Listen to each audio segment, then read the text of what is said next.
Welcome to the 9642 podcast. This is your host, Mr. NumberNine. And this is the Fool. This is where me and the Fool give our Unqualified and unrequested. ramblings on the various issues in the world of sport. Or something like that.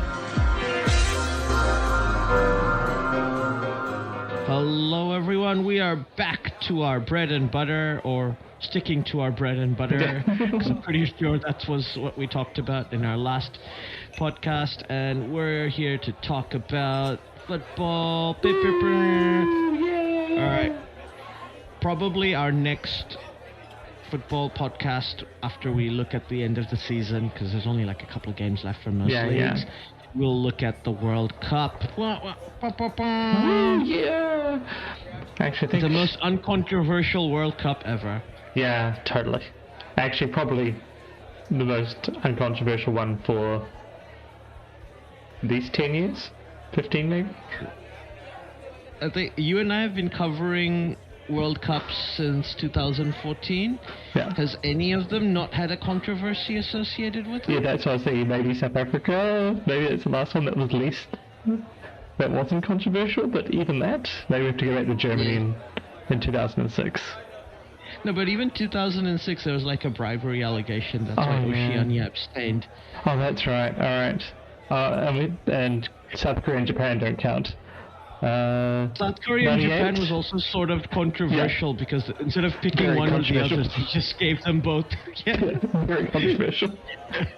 So none this century, none this millennium. 98? That was okay? Yeah. Yeah. 98, 94, 90 were probably okay. 86, there's some corruption because it was supposed to go to Colombia. They had the Civil War, and then Mexico were like, give it to us, even though the US actually put forward a pretty good bid. Yeah. Which is why FIFA gave it to them in 94. All right. Oh, there we go. And now we are going to look at we're not going to talk about the national teams. We're not going to talk about the World Cup. We're going to talk about club football. Yeah. But I'll give you a little corner because technically this team is not playing for anything else this season other than an FA Cup final. How do you feel as a Chelsea fan? Oh my. They've done their best to make this a roller coaster season for no apparent reason. I don't know. Yeah, I've sort of given up on the season. You say FA Cup's left, that's about it. But I don't know. The whole season seems to have just been a chance for you to, as a Chelsea fan, just to be like, what is anything? I mean, it could be worse. It could be Tottenham, but at least we're not having that sort of season. But at the same time, like, we were doing well, then not well, then well, then not well. It's just been backwards and forwards. But yeah, it looks like European football's reliant on us winning the FA Cup now. I mean, we can still perhaps make it to 7th. I guess we could theoretically make it to 6th in the with the points left on offer, but our goal differential is still pretty good, so might The goal win the Masters. differential, you are reliant on Bournemouth dropping, losing all their games, and you've got the goal difference, obviously. If Bournemouth lose all their remaining games, then oh no, you getting guys to are 6th through. requires everybody else above us, to lose, and us to win both the last 2 games, basically. So that's it seems like FA Cup's the appropriate route for European football next year. Yeah, and you're going to be facing a City side that's probably not going to win the title and going to be cruising for a bruising, right? Like this is like the trophy left. I mean, they've won the League Cup, but this is a trophy they want, right? Like they'll want to try and at least get an FA Cup and a League Cup. If this is, as everybody says, is going to be Pep Guardiola's last season at City, they'll want him to leave on at least, a semi-decent, like obviously by his standards it's a disappointment, but trophy, 2 cup competitions won. You can't really complain about that. Coming second with a team that's still very much in the rebuild phase, I think we can say. I think that's fair.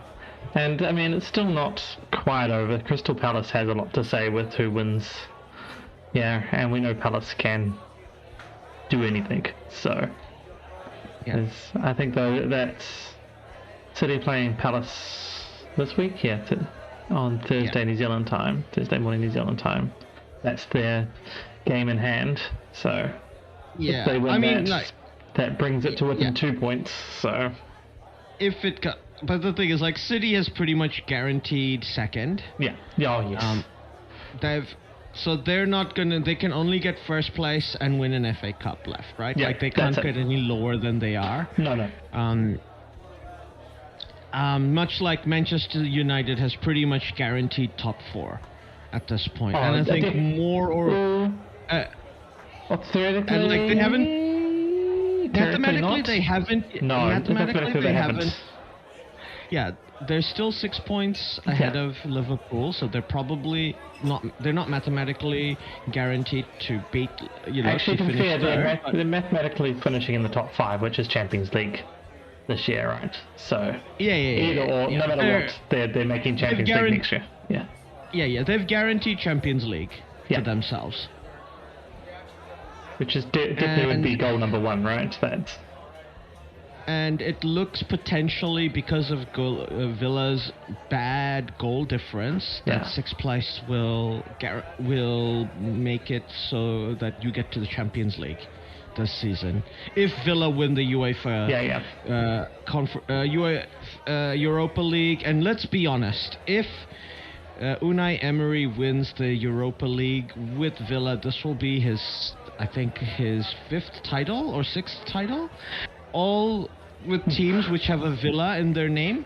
So Villarreal and Aston Villa. It's the new Football Manager challenge. Win a. I think someone's actually doing it. They found. Oh no, that was the Real challenge.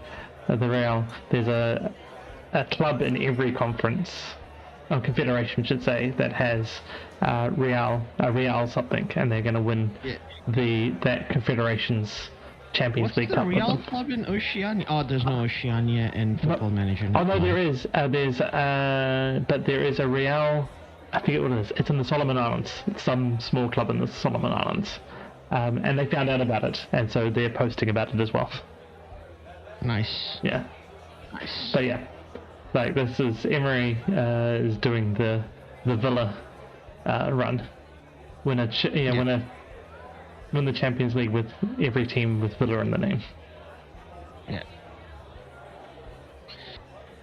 Yeah, and at this point, like, if he does win a final, they should just name the trophy after him, right?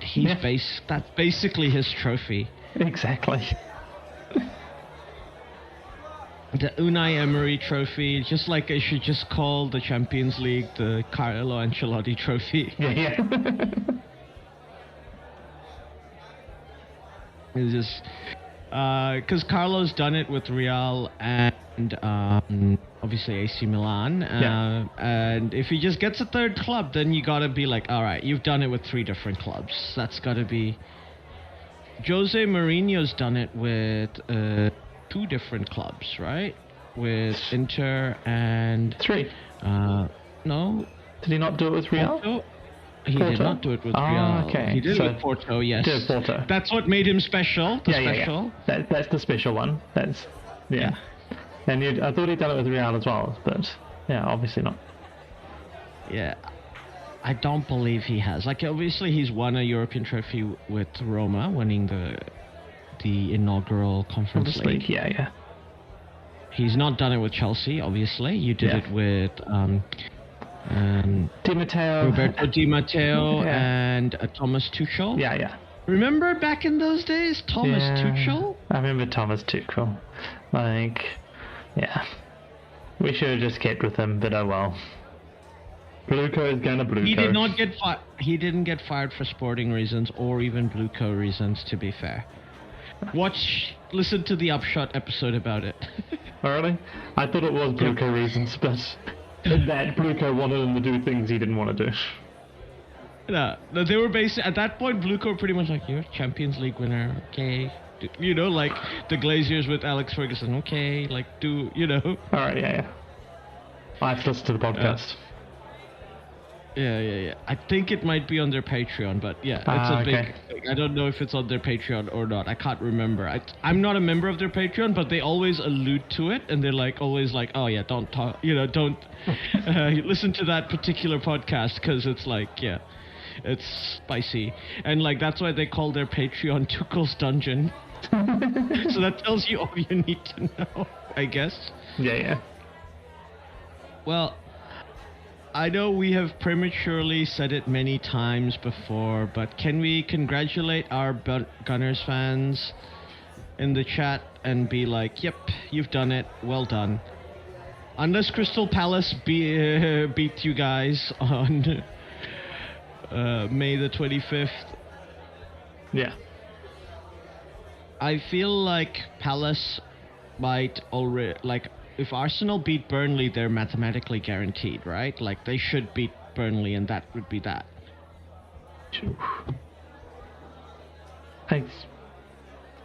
Yeah, I guess. Because that would put them on. That puts them on 83 points, and no, City 9 points. Okay, they're 9 points. You're right. Yeah, right. No, because City's got a game in hand, so. If City so a draw beat... against Palace and a win. So they need 4 points to guarantee in the next. Yeah. So City need to win everything to get there, really. Yeah. So they've got the 3 points in the 9. Yeah, so they can get to 83.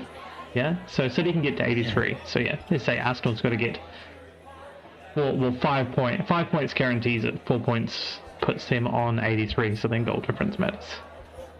Yeah, and goal difference is a close run thing. Yeah, it's... Goals for is also getting to be a close run thing now because Arsenal scored a bunch of goals in their last few games. So Arsenal might just do it with the goals. They might, like, say they're 2 goals ahead on goal difference and 4 goals behind on goals for. So, yeah, it's all a very close run thing. So, I'm just up for it to go all the way through to the end, really. I want it to be the last day thing. Yeah, that would be like we need one after ages because Liverpool cruised to it and last season, and then the 2 seasons before. Though Arsenal, basically their challenges petered out after February, and Arsenal almost petered out after February this season. Yeah. They managed to. Mikel Arteta's found some result for them and managed to motivate them. But their schedule is noticeably easier than... Yeah. I mean... Like, the task ahead is noticeably easier for them versus City now. I think Everton sort of helped them, right? There was that 3-3 draw, Everton and City. Yeah. And that really... City was pretty much on the ascendancy just before that. They looked like they were going... that win would have overtaken Arsenal. And then, Everton... found the draw, and then Arsenal's kept themselves just ahead all the way through since then. Yeah, and their schedule is tight. They're playing on the 14th, 17th, 20th, and 25th. Yeah. So, Arsenal, as you say, Arsenal has the much easier run-in, whilst City has a much, tighter and busier one. City, you say, Palace, Bournemouth, and Villa. It's not the run-in to match up with Arsenal's one. Yeah. Because, probably if City lose or draw their game against Crystal Palace, they will... that's more or less... That's them mathematically out of the title, pretty much, if Arsenal can beat Burnley. Yeah. At that point, they can't catch up anymore, so they might... they're going to be focused on Chelsea. Yeah. And if they win the FA Cup, then, they've got Bournemouth, Aston Villa. Who knows what they're going to do in those games. Pep Guardiola might just blood some youngsters and experiment. Like, I'm not saying he's going to not put in any effort. Of course he will, but City are always a club that like to rotate their players, and if the title's over, there's no point in playing players, and there's nothing left to play for. There's no point putting strain on, especially because a lot of these players are going to be at the World Cup, right? Giving them an extra week off to prepare for the World Cup in June is not, I'm sure it'll be appreciated. Yeah, exactly. So yeah, you're probably right. If they're not in the running for the title, then I would suspect a much more rotated squad for City against their last two matches. Say, if anything, just so that their players can not be completely ruined for the World Cup. Yeah, I'm sure players like Rodri, Phil Foden, maybe Phil Foden will try to put in some performances to try and impress Thomas Tuchel to get into the squad, but the others, Rodri, you imagine needs a rest. Haaland probably needs a rest. Yeah. Dorgu, there's a bunch of these guys. They probably are. So that is a thing to consider. Arsenal, if they beat Burnley and if City lose or draw any of the games leading up, there's not much more. Right, especially if Arsenal beat Burnley by a lot of goals, 4 or 5 goals, I think City will be okay, that's us. We're not really in the running anymore. Yeah. And Arsenal's last game's away as well to Palace, right? So, yeah, I think that last game, if they've already won by then, that might just be easy mode for them. Yeah, but and I don't think it matters for Palace at that point either. I think Palace will be focused on Europa League, on the Conference League final, and Arsenal are obviously going to be focused on the PSG. Yeah. So we'll see how City do in their next game, because that's going to be a big. But it's also it's so hard to see because even if they beat Palace, which I think likely because Palace are probably taking it easy now. Chelsea, FA Cup 3 days later, and then Bournemouth, that's brutal. That is brutal. That's very brutal. And as with Arsenal, having Burnley and then Palace, who will be very much focused on the Conference League final, one would think, since, the game won't matter to Palace, either way. Yeah. I guess maybe, or there's prize money at stake. I guess they can climb slightly higher up the table, but I'm not. But there's more prize money in the for winning the Conference League. Yeah, that's something that's going into the Europa League next season, right? That's 100% much more going to be on their focus. So if they could take a win, sure. If they can jump up a couple of spots, then extra money's extra money. But their main focus will be that Conference League final, for sure. Yeah. Which isn't playing into Man City's favours here, because Arsenal basically are going to have 2 relatively straightforward games to go against to get their 6 points. So yeah, if they get those 6 points, then it's done. Yeah, and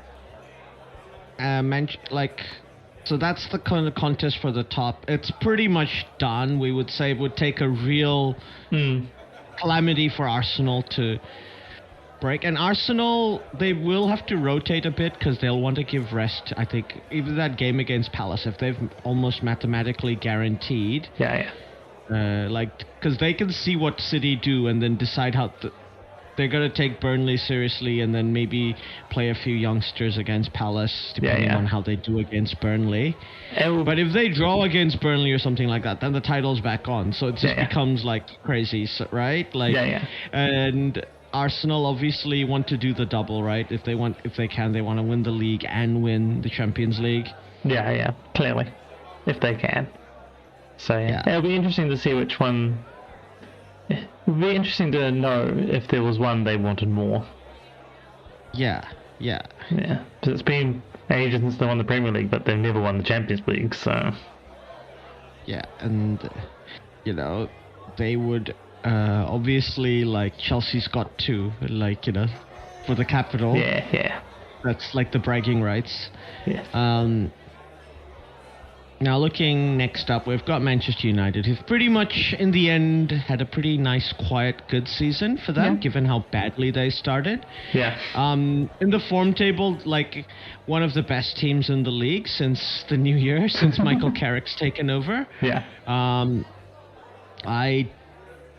I mean, I don't know what they're going to do. They've been playing their cards close to their chest, which is good. Like, they haven't just given him the job, but I think he's shown enough that he can do a lot with the squad. There's definitely the squad they've fixed their attack, which is good. They will be, with Casemiro leaving, and like we can tell there's like a lot of things that midfield and centre back position will need to get reinforced. So United do need to buy players, but they have money because they're in the Champions League. Yeah. And they're Manchester United, so they've got all the money. Hopefully that should work out for them. Then they've qualified for the Champions League, and they could still finish as low as 5th, but that wouldn't be like, I think United could very easily give a bunch of their players like Bruno Fernandes and who was the Riders Player of the Year. Very close. I think he's almost one off from beating Kevin De Bruyne and Thierry Henry's assists record. At one point it looked like he was just going to smash it.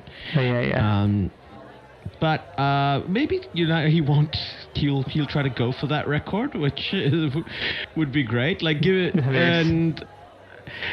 and it's kind of interesting because I think Benjamin Sesko, like when you watch him, there's something about him that you're just like, he's just really calm. He's not necessarily got a good first touch or really good speed or like.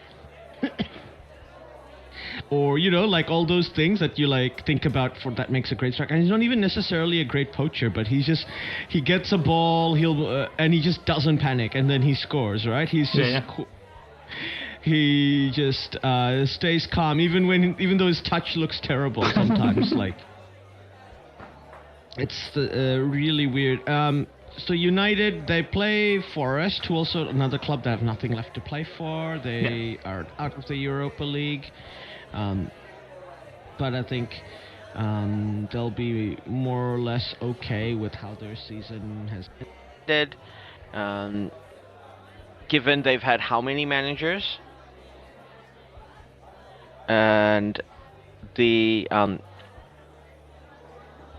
then United play against Brighton and Hove Albion, who will still be trying to sew up 7th place. Yeah. Get that guaranteed UEFA League spot, because there's one guaranteed league position, UEFA League spot, according to Gemini. When I asked them to confirm how it would work, so if if Aston Villa were to win the Europa League and finish 5th, then Bournemouth would be in the Conference League. Bournemouth would be in the Champions League. If they were to finish 6th, whoever finishes 6th would be in the Conference League, and whoever finishes 7th would be in the Europa League. And if Chelsea were to win the FA Cup, then they would also be in the Europa League. And obviously, if Crystal Palace win the Conference League, then they're also in the Europa League. Yeah. So England would end up with 3 teams in the Europa League. But none in the Conference League, right, in that scenario? And so Brentford would, currently that would be Brentford, finish in 8th place, would be in the Conference League. Okay. So I remember there was a scenario, in 8, it was if someone won the Champions League was outside. You couldn't have 9. Yeah, they lost the Conference League that way. So apparently the most number of teams you can have in a single Champions League season from one country, and this will be England because they finished top of the coefficient this season. So you can have the top 4 qualify, and then you will get a legacy spot. That would be 5, and if a team outside that top 5 won the Europa League and also won the Champions League, entirely plausible. Like looking at this table, like next season's like Bournemouth could win Conference League if they qualified, and then like they finish outside the top 5. Entirely plausible, right? Or Aston Villa. Yeah. If they qualify, so that's the situation. So that would be and a team winning the. It's the legacy spot and a Champions League winner and a Europa League winner. So that would be 7. The max you can have is 7 from from one country, and then you are guaranteed 1 league position, UEFA League spot, UEFA Europa League spot. So then you are guaranteed 1 for the FA Cup. So if an FA Cup winner comes from outside of the European places, and if you Conference League winner happens to be English, very likely. So that would be 10, and then 11, that would mean whoever finishes 11th place would get into the Conference League. I think in that case they don't get it, but if they won the League Cup and they were outside those top 10, then they would. If there was a League Cup winner in the top, inside the top 10 who already qualified for Europe, then 11th place would be Conference League. No, that's where to be one. That's where I thought there wasn't. They did actually drop.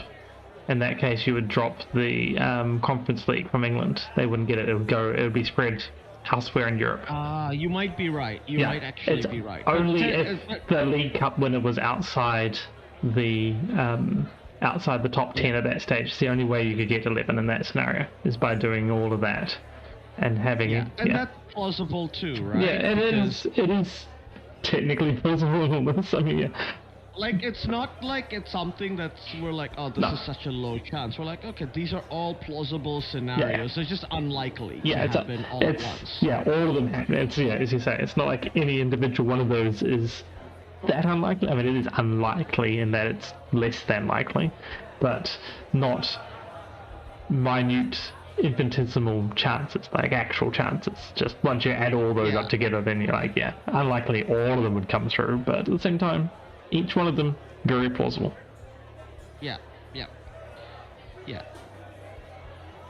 But the fact that you can have 7 teams from this is why the coefficients will, like, it's like a legacy spot, just like, the rich get richer, right? Because England keeps having all these teams, and like the Conference League is almost like their league. Like they almost will always have a team in the semis from that league, and nowadays it seems like they'll almost always have a team in the semis in the Europa League too. And then the Champions League, if you've got 7 teams, and because of the Swiss format, they're all likely to go in the second round. Like they did this season.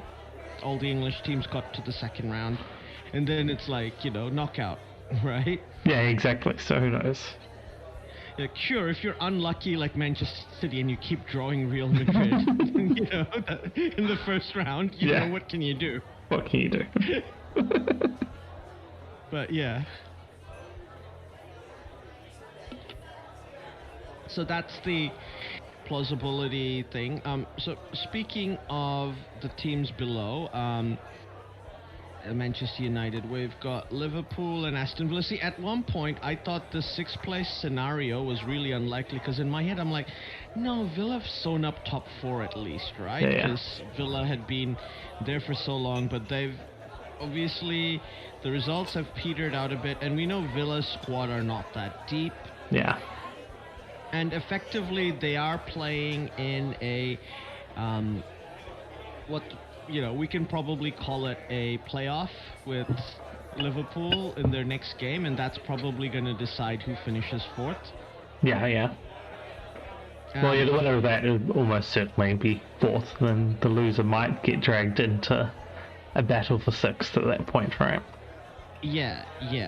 But as we've pointed out, if Villa win, then they're probably that destroys the 6th place thing. So Bournemouth kind of want Villa to lose. I would assume Villa would have to drop to 6th for that 6th place to win. Otherwise, they're in 5th and still there anyway. No, they have to be 5th, because then Bournemouth finish 5th. They just get the legacy spot, right? But then Villa would get it from winning the Winning the Europa League. Yeah, yes. Yes.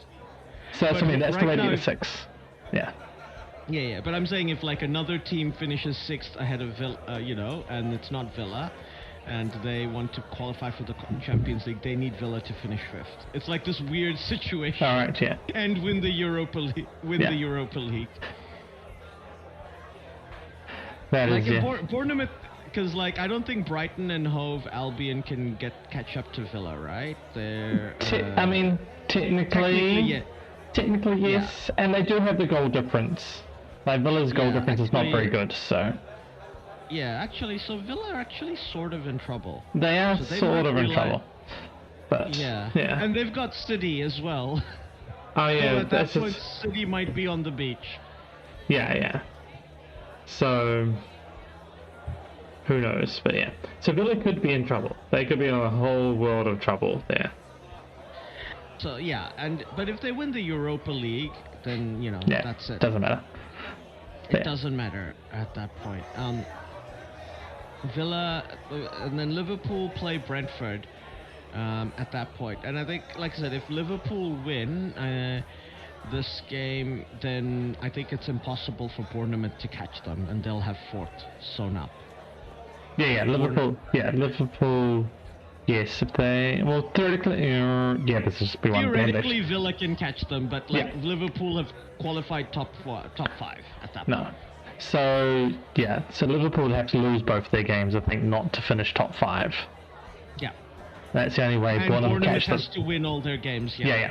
It's the only way that works. So yeah, Liverpool pick up points there. And they might still get to the Champions League by finishing 6th if Villa win the Conference League and Villa, finish 5th. So it's like this weird situation if Bournemouth finish in the top 4.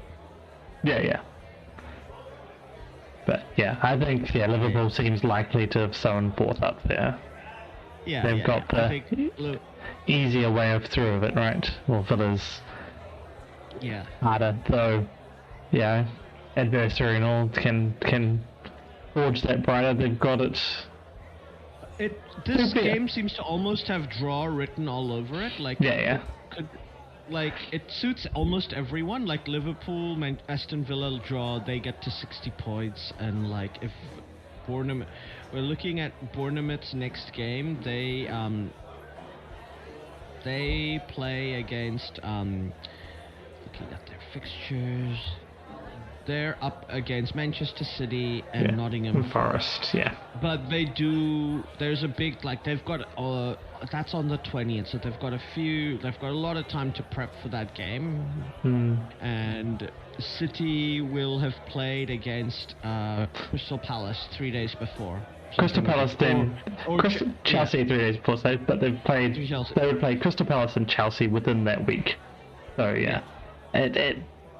Say the game on Thursday, City versus Palace, really does define a whole lot going forward, because if City's drop points there, then the league doesn't matter to them anymore, right? So their priorities would have changed slightly. So it'll be interesting to see how they play out those last couple of games, because those games matter to Villa and Bournemouth. Yeah, I mean, I wouldn't be surprised if they rotated their squad, as I said, because unless there's a few players who want to try and, because the rest, Pep could easily just be like, if you want to go on holiday because you expect to be at the World Cup and hang out with your family, that's fine, we're finishing second. We're aiming to beat Chelsea at the FA Cup final, but after that, we're like, you guys can chill. I can give the squad players who haven't had time to, or like get minutes, opportunities, and it'd be really interesting to see the philosophy at that point, and that Palace game against City impacts the entire rest of the season. Just they win that. They've possibly had a hard-fought game days before playing us in the FA Cup. Gives us a much better chance. They may be distracted because they've still got eyes on potentially winning the Premier League and decide that's more worth it. Then, the game against Bournemouth and Villa become more important and more impactful, and they don't rotate their squad, which also could have impact, say, heading into the World Cup, because those players won't have as much rest. So It's such a critical game. Has so much on it. Yeah, and that's gonna be what decides it. So, because Bournemouth, they play City, and as we've said, at that point, City might not be in anything, and Bournemouth are playing for everything. And also, they're at home, even if City are still in the title race. Yeah. They're gonna be really battered. They'll need to squad rotate regardless, right? I mean, City squad rotates anyway, right? That's the City way. And they're gonna have to rotate even harder at that point, because they've just been through the ringer, and then they'll play Forest away, but Forest literally have nothing to play for at that point. Yeah. So they can basically do favors for Brighton or Brentford. Yeah. At that point, and the as similarly for Brighton, their fixture list coming up, they've got Leeds and they've got Manchester United, two teams that technically have nothing left to play for. Yeah. As well, so they've got and they do tend to do well against United, especially at home. Leeds seem to be trying to get as high a position as possible at the moment. They're in good form. In theory, they could get as high, they could finish in the top 10, I think, at this point still, because they could win, they could get up to 50 points. So 50 points, they could make it up to, technically to 9th. Yeah, and getting to 50 points, that's a good psychological barrier for their team. We made it up to here, and we stayed up after getting promoted. So definitely, so Leeds, they don't have anything to play for other than pride, but they've been playing well. So Brighton will, and it's at Ellen Road, and I think that's their last home game of the season. So that'll mean something. Yeah. For the fans. So they'll give Brighton a good, they'll definitely compete against Brighton. Brighton tend to beat United at home, and United are probably going to send a bunch of their stars. Bruno probably, if he wants to try and get his assist record, might still play, and Šeško because Slovenia aren't in the World Cup, but players, people like Casemiro will probably be, they'll. Casemiro, and it's an away game, so Casemiro is not going to be that bothered about playing. If it was at Old Trafford, he might be more I want to play my last game at Old Trafford before I move on. Yeah.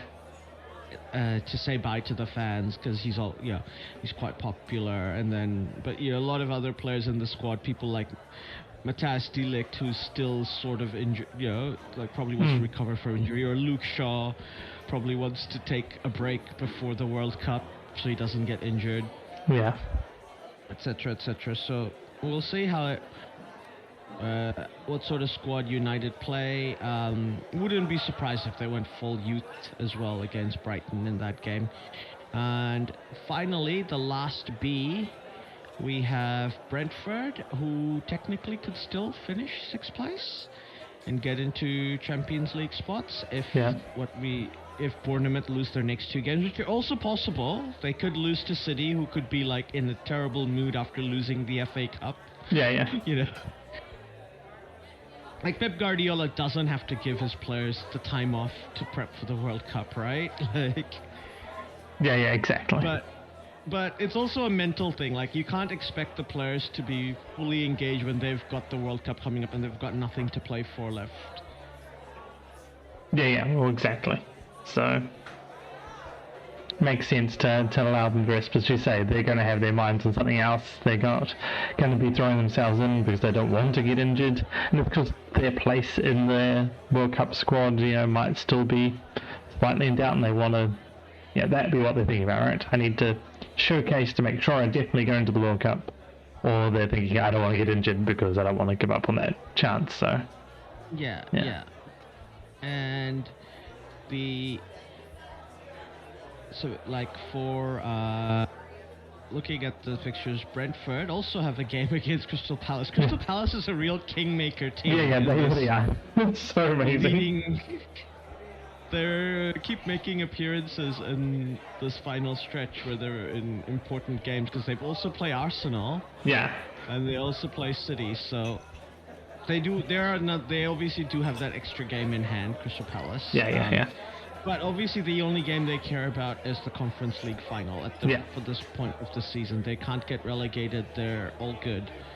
And this is like, I don't mean to rub it into you as a Chelsea fan, but I think Steve Parish just shows how you deal with like a one-to-way manager, right? Maresca was talking shit, and Chelsea had to be like, oh, mutual agreement left, and Glasner Amorim did the same thing at United, like a mutual thing, and he had to leave as well, and then Glasner tried it, and Parish is like, nope, I'm not firing him. He's saying. And he's like, he was angry for a few weeks, but now he's like, I'm determined to win the Conference League. And you're like, yes, that's what Chelsea should have done.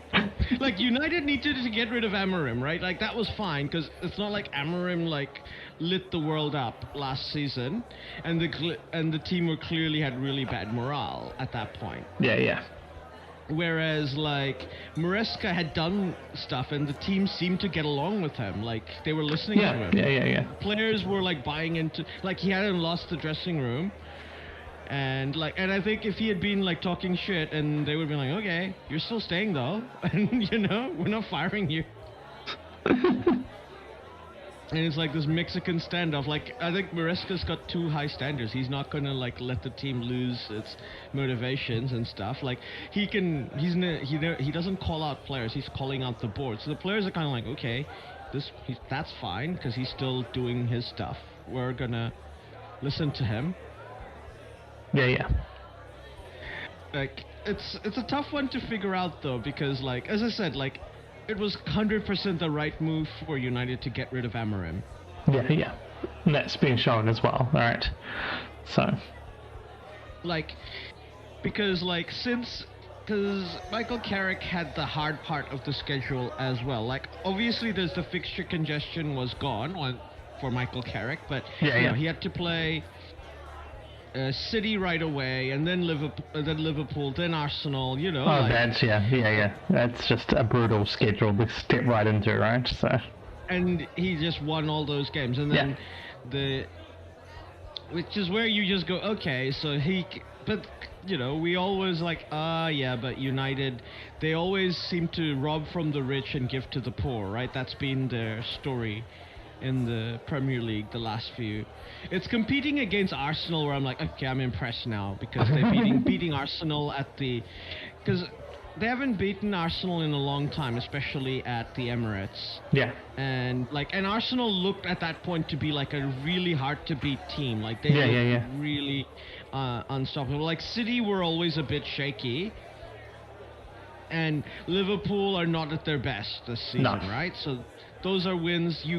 They're definitely credible wins, but they're still okay, they're not that impressive. Arsenal at one point looked like the best team in Europe. Yeah, easily. This season, and they looked really hard to beat. And United didn't beat them by they beat them by beating their defense down and getting goals, which is crazy as well, given that Arsenal still have the best defense around. So.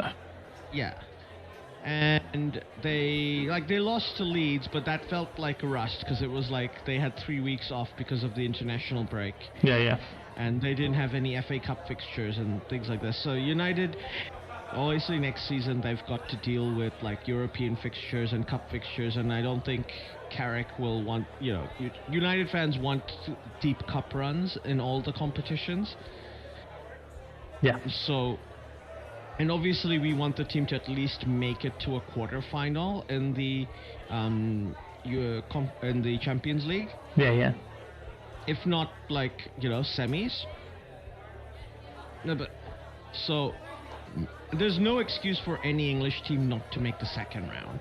Yeah, no, none at all. If a team is with as much turmoil as Newcastle can do it, Newcastle this season are in as much turmoil as they're in, then you can probably expect everyone else. You can expect United to do it with arguably a better squad, and I'm not sure, not as good a coach as Newcastle have right now. Like Carrick is still yet to prove himself fully in the Premier League. Yeah, But you know, he knows the squad, so like, unless somehow United have like this, like based on what I know about who's gonna be available, I don't think United need to get a coach like Pochettino or Jose Mourinho, who's talking to Real Madrid. Yeah. Or Carlo Ancelotti has said he's gonna stay with Brazil after the World Cup. Oh, right, He's out. Thomas Tuchel has said he's gonna stay with England. Yeah. He's out. Julian Nagelsmann will look to play be back in club football, but is Julian Nagelsmann an upgrade over Carrick right now in this situation? Like, you know, he's never coached in the Premier League before. He's been doing National League. He doesn't really know this squad. And you're like picking another, like, you know, system manager, and like our United squad suited to his style. Whereas the only coach, I think, if he was gonna, like, the rumors are he has already re-signed, but like if Luis Enrique is available because his contract's up this season. All right, yeah. Yeah, that's the guy, right? That's who you want. If you can get Luis Enrique, yes, like that's basically like we're going one mano a mano with Manchester City, with them having Guardiola. Oh yeah, definitely. As a manager, like that's where you're at if you get a manager like him. But it looks like he's gonna remain at PSG, and I don't blame him. He seems to be the main man at PSG. Yeah, exactly.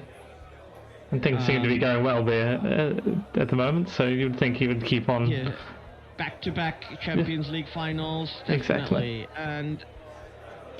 And like a team that's looked really good in the Champions League, and obviously it's much easier for PSG, the French league, rearrange fixtures to make it easier for Champions League teams and European League teams that are in Europe.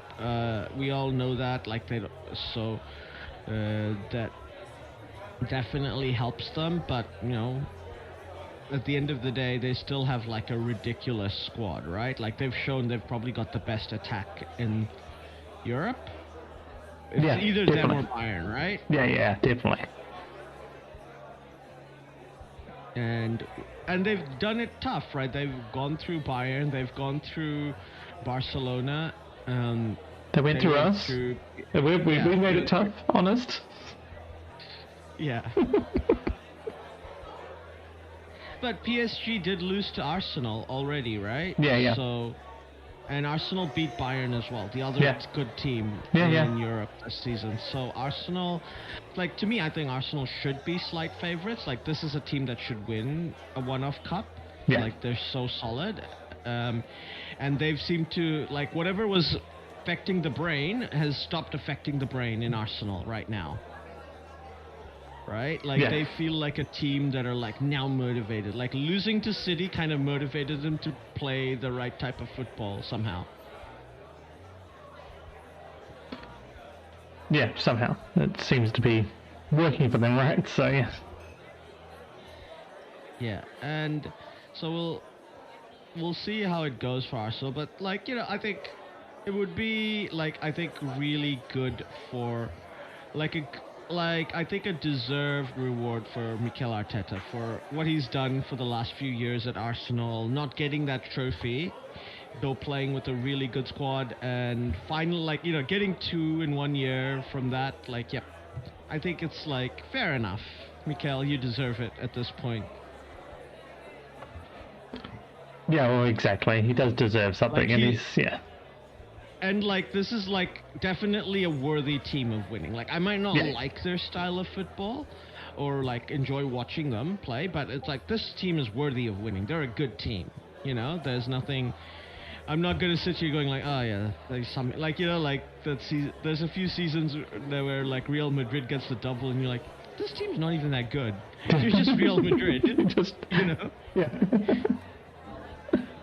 You've just auraed your way into trophies. Like, you know, Arsenal's not done that. Like, Arsenal's fought hard and earned it, right? Yeah, definitely. Assuming they win the trophies, like, whether they win one or two or none. Like, it would be a really harsh result if they won none. But like, if hopefully they win at least one. I think that would be. As I say this as a guy who doesn't really like Arsenal Football Club, I'm just like, okay, but I think they do deserve at least one trophy, like for all how they've played in the last few seasons as well. Yeah, exactly. So, I think you're right.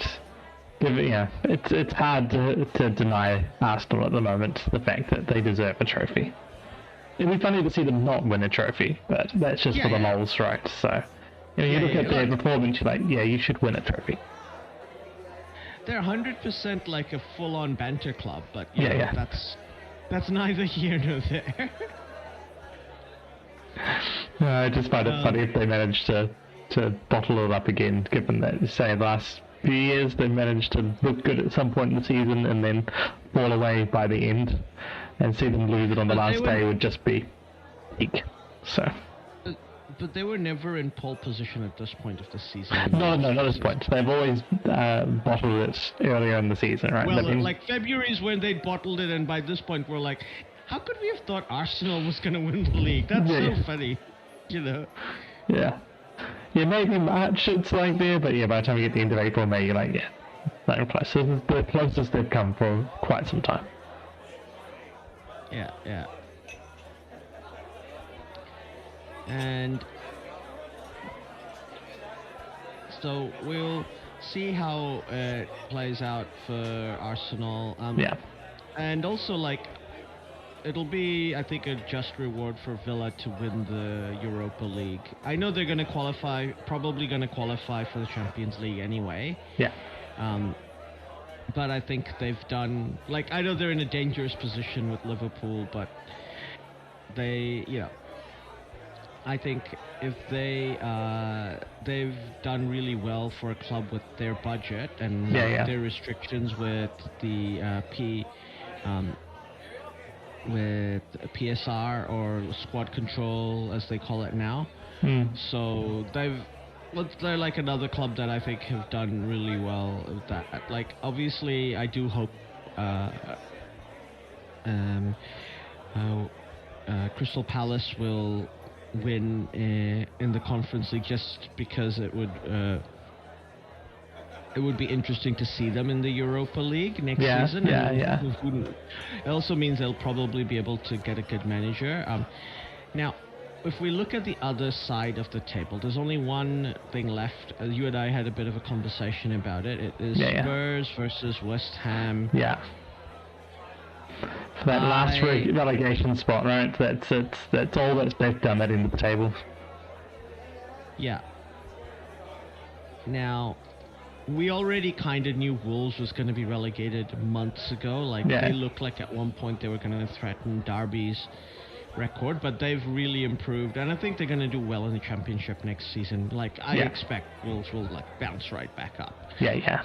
But there are issues at that club. It is for sale, so we'll see what their long-term future is in the next few seasons. Yeah. Now, looking at the fixtures for Spurs, first up they're going to Stamford Bridge, so that's a loss. Yeah, come on. That's just always happens. And then they're playing against Everton at home, which is two pretty tough fixtures for Spurs, whereas West Ham go to St. James's Park and they host Leeds United. Technically, both teams have nothing to play for West Ham, but I think Eddie Howe wants to win games to build, and like to show the people that he should remain in charge. Like, he does need to be backed in the market. Newcastle are pretty unlucky with pretty much every time they tried to buy a player, someone else seemed to have swooped in. Yeah. Like Spurs, Liverpool, Arsenal, and the people they got instead were just not as good. So we'll see. And I think it might have been before we started, or maybe during that, 2 wins for Newcastle gives them that 50 points, right? So it's a little bit of a psychological boost just to get to 50 points. So, something for them. As you said, they've had a bit of a not the greatest, you say, season, losing out on most of the deals that they've been up against. So, getting to 50 points, and that probably be top half. It might make it just feel a little bit better than finishing in 13th or 12th or 14th, wherever they end up. Yeah, and the thing is, even West Ham, if they get relegated, I feel like they're in trouble. Like, genuinely, there's issues at the club. They're very highly leveraged. I've been watching a lot of things. Karen Brady's just left the club. They're in a stadium that, they have trouble filling, and also their fans hate going to. It's not in their part of London. So there's a lot of issues there for West Ham, especially in the Championship. And like, even if they stay up, these are problems they're gonna have to deal with. Whereas I think Spurs with De Zerbi, and I'm pretty sure De Zerbi has agreed that even if they get relegated, he'll stay, because he's, our Spurs are a club that can offer him a lot of money. He's gonna play at the Tottenham Hotspur Stadium. They're gonna absolutely kill the Championship next season. Yeah.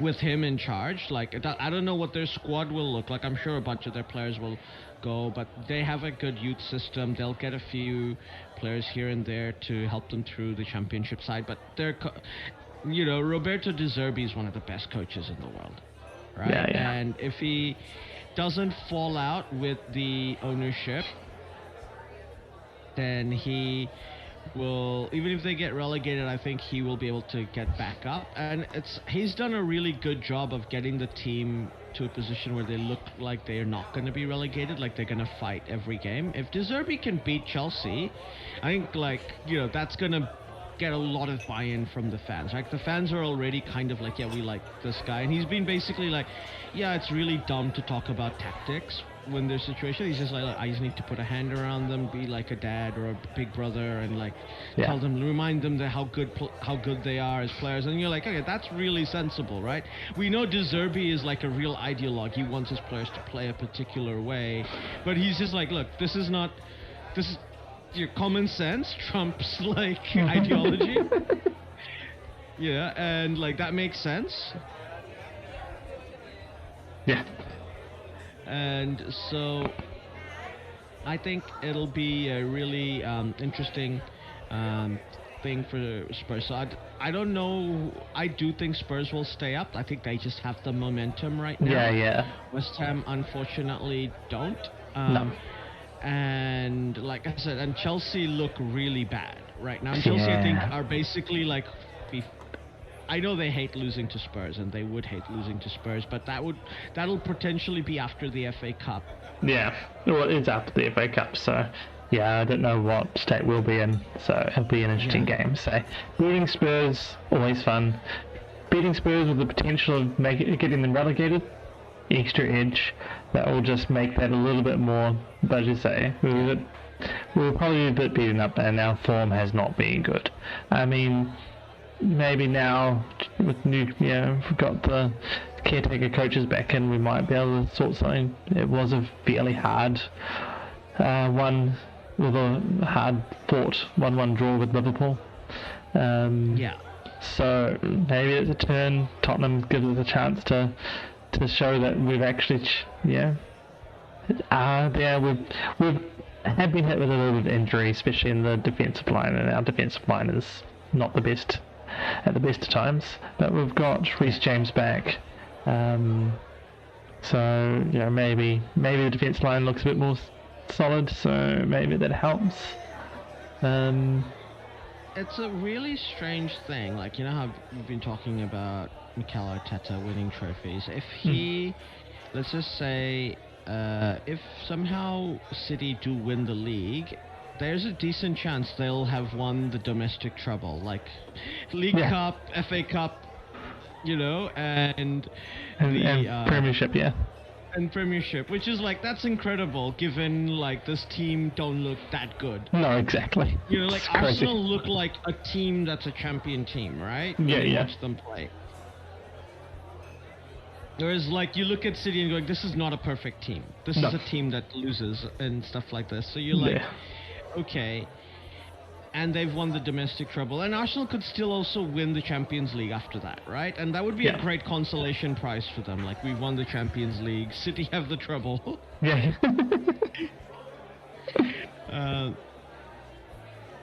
So, like... I mean, it's very unlikely because I don't think Arsenal will lose to Burnley, as much as Burnley's improved in the last few games after getting relegated. No. Yeah, no. Exactly. I don't think Arsenal's lose. It's going to be that Palace game. So if City can beat Palace, and then City win their last two, and then Palace somehow, I don't know, maybe even a draw is not good enough, is it, to that point? So, or maybe... Well, a draw and a draw will make it if they win and draw, equal that winners. means they could finish on all same points if City can hold their games for the rest of the season.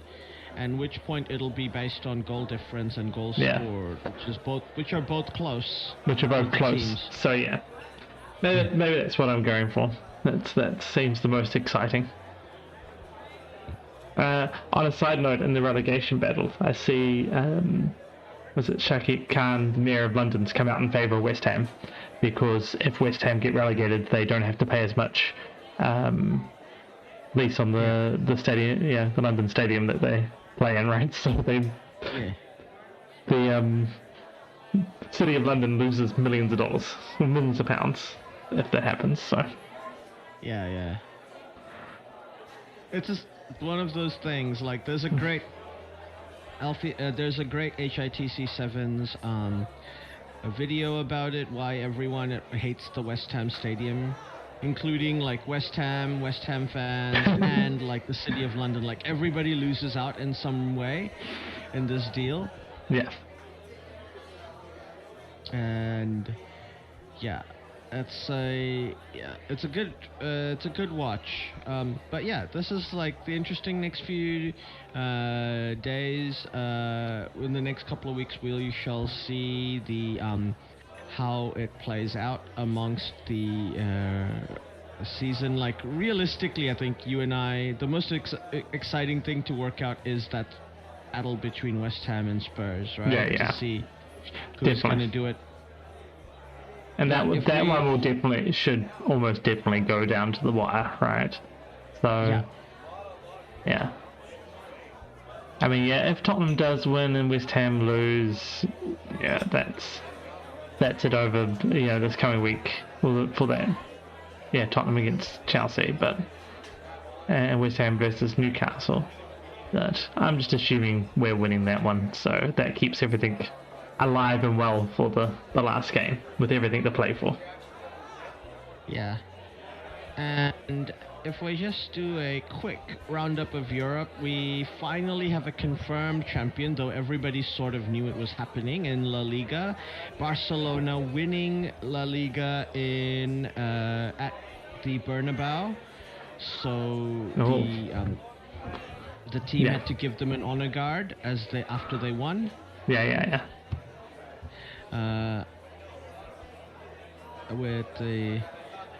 So they've taken and they've won by a healthy margin, 91 points. Real Madrid second with 77 so far, and it looks like third place is pretty much almost sewn up as well, with Villarreal on 69 points, Atletico finishing fourth on 63. So that top four looks like, and I think Spain, as we looked earlier, it was going to be a top 5 that make it through this season. That's what we were also. Where was that? That was not that one. This one. Yes, it was Spain. That should be the top 5, and that's what Google's showing as well. Yeah. And I don't. Actually, I think it might still just be possible for Germany to win. Freiburg beat, so they need Freiburg to win. Freiburg to win, because they get 2 points. If I remember correctly, on the point total, there's 2 points for a win. So they won't get there's no more bonus points to be gained, but it's just making the final gives you the bonus points. But there's 2 points for the win, so that would Oh, maybe not. Maybe it's still fine.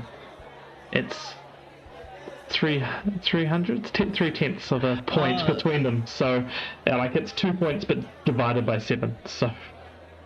Yeah, they have to average it out because otherwise, otherwise, England always are gonna get more points than everyone. So they would have Germany can get to 154.5 points divided by 7. So I don't think that's things. It's one of the Spanish teams win. If the Spanish team. So is it? Vallecano is that if they manage to beat Palace, then that obviously makes everything moot. But I don't. I need to work it out, I guess. But I think. Well, 2 points divided by 7 is roughly 0.28 average. So that's not gonna get. That would be really that's gonna be real close. Plus 21.785 is 2207. Oh no, just not. No, Spain make it by 2/200ths of a point. So with that 2 divided by 7, that will take Germany to 22.071, and Spain's currently on 22.093. So close, but I don't think that means Germany can't make it, unfortunately. Don't think there's any other bonus points they get from. I check the thing again. I was reading it before, but I'm pretty sure. Points 2 for a win. Bonus points. Pretty sure just making. Reach the end of the 16 quarters, semi-finals, or finals, awarded 1.5 extra points. Oh no, sorry. Half an extra point, but they've already made the final, so that should theoretically already be in there. And plus, Spain are getting the same half point for the Conference League. Oh no, I suppose it's a point versus a 1.5. But I assume they're already added in there since they've already made it. Yeah. So so it's mathematically impossible, as we've worked it out. For them to catch up. Yeah. Okay. They get real close, but not. Yeah. So, looking at it, 5th place is guaranteed a spot. So we can say, with some certainty, Atletico, Villarreal, Real Madrid, Barcelona. Obviously, look, the Real Madrid, Barcelona, obviously through. Villarreal, guaranteed, and Atletico guaranteed, and Betis, Celta Vigo could still finish 5th place. So that's all that's left to play for with 3 games to go. Well, I suppose Celta Vigo, Real Betis. Getafe could. Goal difference isn't in there. I think it's 9 points, right? And still 3 more games to go, so they could catch Real Betis, but goal difference probably not in their favour since they're on -8 and Real Betis is on +11. So. And on the other side of the table, I'm pretty sure Real Oviedo are already guaranteed out because they're 10 points behind 17th place Girona. 30, And the Levante and Alves can still catch up with Girona. They've got 3 points in hand. Girona, Espanyol, Mallorca are all and Elche and Sevilla probably are still all in the potential running. Well, actually, Valencia and Osana, right? Because there's 3 games left, so that's very clear. Alves could get to 46. So theoretically, everybody up to South is still unlikely. I mean, very unlikely. Technically, Getafe could get relegated. Technically, they could make Champions League or get relegated. Yep. What a swap again. But you can tell from the dominance at the top 4 teams have a huge gap. So there's like a really crowded middle. It's not like it's not like Real Oviedo have a really low points total. They've got 29. They could still end up with like just under 40 points. Yeah, they can get to 38, right? So. Yeah. So there's a crowded middle there in La Liga, so it'll be interesting to see how that plays out. For once, Serie A has finished early with Inter pretty much guaranteeing their title long ago. Currently on 85 points, a huge gap. Second place, Napoli is on 70 points, Juventus on 68, AC Milan and Roma on 67. Yeah. All of these teams can technically catch up to Napoli. There's 2 games in hand. In Even theory, every team below Como are out of that second place spot. But yeah, Como could still finish as high as second with Cesc Fabregas. Yeah. He's apparently secured a European football for next season for Como. As that makes sense because Atalanta cannot catch up to them. No. So they're in Europe next season. Roma, Milan could all catch up with Napoli, but I think Napoli they've just lost 3-2 to Bologna, so they've basically kind of let themselves get into this position. But it's really tough. I don't know, Roma tends to screw up in these situations. But Serie A is still interesting, just everything from second down to sixth. Yeah, it's the Champions League spots or the European spots, right? That's the interesting thing in Italy at the moment.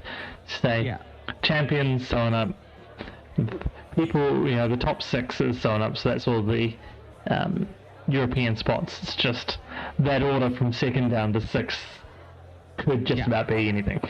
There's only 5 points separating those teams. Only 2 games to play, but it's only 5 points, so it could be anything. And Como is the furthest out. It's 3 points from Roma upwards, so that is just 1 game. So Roma, AC Milan, Juve definitely in with a very good, definitely in a good position to get there.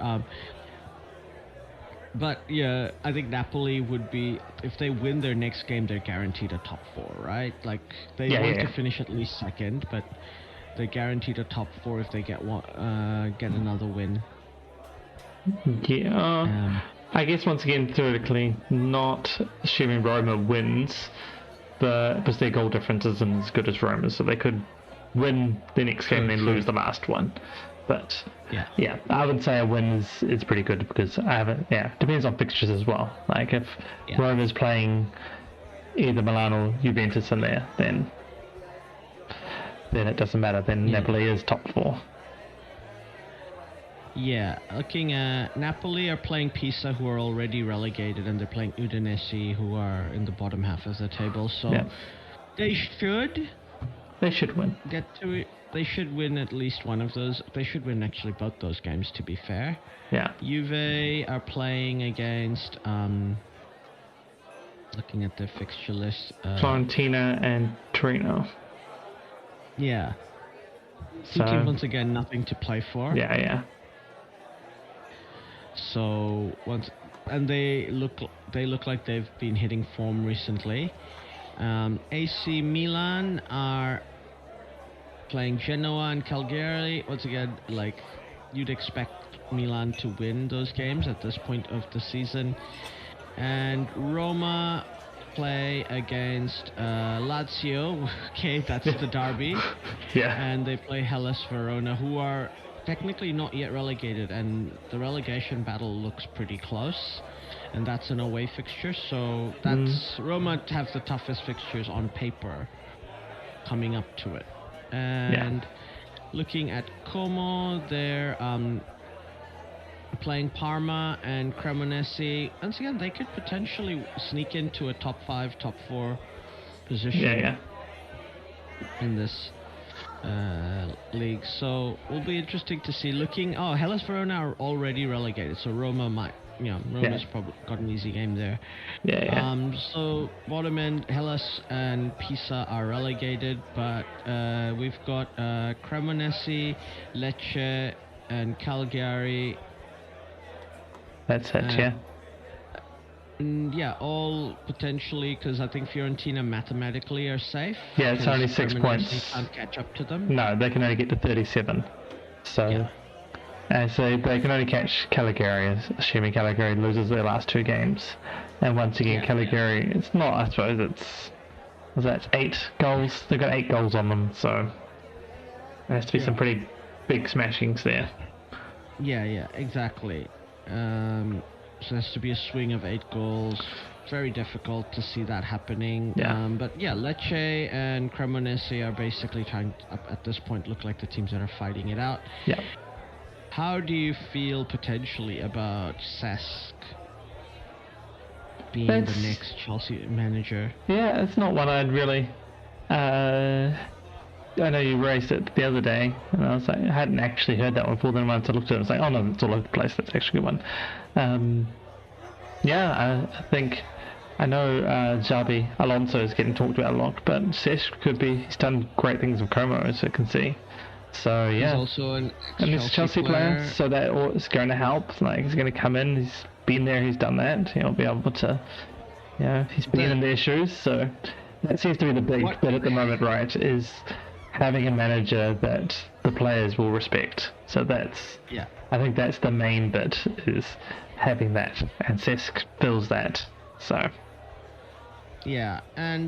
or you could always go with Frank Lampard again. He's taken Coventry back to the Premier League. Super Frankie Lampard's all back. So But jokes aside, I think the issue for Fabregas is he does own shares in Como, and is like and he's basically got a lot of power at Como, which Blueco would not give him. No. Like, that was the whole argument with Maresca, right? Yeah. At Como, Fabregas is 100% not just a head coach. He's not even just a manager. He's arguably the manager, and also a really important, almost as much has a lot of power almost as a technical director or a sporting director. Because he also is an owner, right? Like, it's very difficult to fire him. But I mean, that's going to be the problem with Chelsea, the next coach anyway. It's just the lack of decision making, or the lack of power, and then but having to be able to influence and impact on the dressing room without having that sort of power really to dictate what that dressing room looks like. So it's one of those things, and he's been there from the beginning. He's helped build Como from the early days in the 4th tier. So that would be the issue. But Xabi Alonso obviously is a great coach as well, and also Thomas Tuchel, you might be able to convince him. I don't think we'll be able to convince him. Or Pochettino. I don't think you're going to be able to convince him. No, I don't think you're going to be able to convince him either. I think Pochettino, genuinely, they were both like, actually, let's agree to break up, and he's like, yep, that's fine, that sounds good. Yeah, exactly. Other than he gets to live in London, there's no other appeal for him. Exactly. In Chelsea, I don't think. No. That's the main appeal for them. Is London? No, Chelsea, no. Yeah. So it'll be interesting to see what happens in that space for Chelsea. Would you go with Carrick if he Chelsea? I think it's this really ironic thing of you kept Rosinia instead of trying to get De Zerbi yourselves. Yeah. I don't understand that logic. I think that was just Rosinia was the number 2 because he was at Strasbourg, and so he was a Blueco man. He was just a Blueco man, so they just brought him in because that was the natural progression, but that clearly didn't work. So I think that was just that was corporate management, promote the next guy up, but Chelsea's not, Chelsea Football Club, the actual squad's not a corporate entity. Yeah. So it takes different skill sets, different things, and even though, How many times has this actually worked in corporate? Like, you and I have worked in corporate life long enough to know heaps of examples of like, oh yeah, they acquire a company, they bring it in, and they bring a company man in who doesn't bother to figure out the culture of the thing that they've acquired, and everybody leaves. Yeah. That's just what happens in corporate, right? Yeah. And then they're either happy about that because they wanted to get rid of the people who weren't going to buy in, or they're like, oh wait, it suddenly doesn't work because we've lost all this institutional knowledge. Yeah. That makes this thing work. But yeah, exactly. So depends on the goals of the corporation at that point. But yeah, you're right. It doesn't work from the point of view of the company that's been bought. So yeah, one of the few buzzwords I believe about from the corporate world is culture destroys strategy and data. yes. Right? Because you have a good culture, you'll overcome it. You can overcome mistakes. Exactly. Because you self-correct better. Yeah, 100%. With a good culture and any organization, it's not just limited to the corporate world. Whereas, I think a lot of people who say that don't actually believe it because they dismantle culture so easily, and then go, wait, we've lost the people. Why is the culture gone? Okay, what do you think creates culture? Yeah, what do you think culture actually is? Yeah. There's this weird thing, so we'll see how it happens at Chelsea. There's that is a place where culture is an issue. United also has a culture issue, but at the moment it seems to be sort of fixed by Carrick. Yeah. And we'll see how that plays out for him. But next season. But at the moment vibes are good. That's all that matters. We can dismiss it, but vibes are important. Vibes are super important, especially in a sporting context. Vibes are just next level importance. Yeah. But on that note, I think that's all we have time for today, and we'll look forward to hearing from you next time. Catch you next time.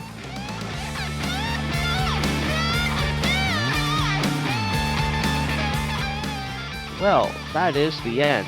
Thanks for listening all the way through. If you liked what you heard, we have even more. 9642 Discord and a Buy Me a Coffee. Pretty sure it's Buy Me a Beer. Oh yeah, buy me a beer on buymeacoffee.com. In both these places, you can talk to us, and we may even listen, especially if you do buy a said beer or coffee. I might still be confused. Yes, we're easily bribed. All links are in the show notes below. Don't forget to like and subscribe. This is on YouTube.